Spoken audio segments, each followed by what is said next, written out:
Hello everyone, आज हम जानते हैं मुगल साम्राज्य के बारे में। कौन सा शासक कौन से शासक के बाद और कितने टाइम तक रहा, ये हम जानते हैं मुगल साम्राज्य के बारे में।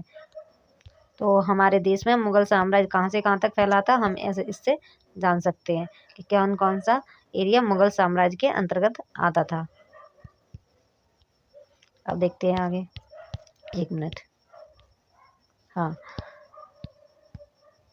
मुगल मुगल वंश का संस्थापक है बाबर।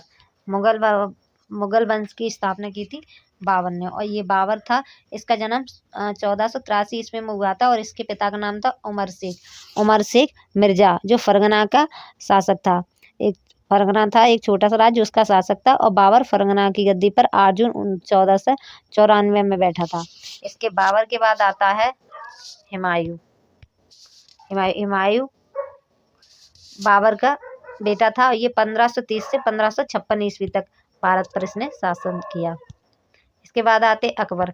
अकबर हुमायूं और हमीदा बानो बेगम का पुत्र था, और इसने 1556 से 1605 तक इसने शासन किया भारत पर। इसके बाद आते हैं जहांगीर। जहांगीर अकबर का बेटा था। अकबर और जोधा बेगम का बेटा था, और इसने 1605 से 1627 तक शासन किया। इसके बाद आता है शाहजहां। शाहजहां ने 1627 से 1657 तक इसने शासन किया भारत पर। इसके बाद आते हैं औरंगजेब। औरंगजेब तानाशाह मुगल बादशाह था।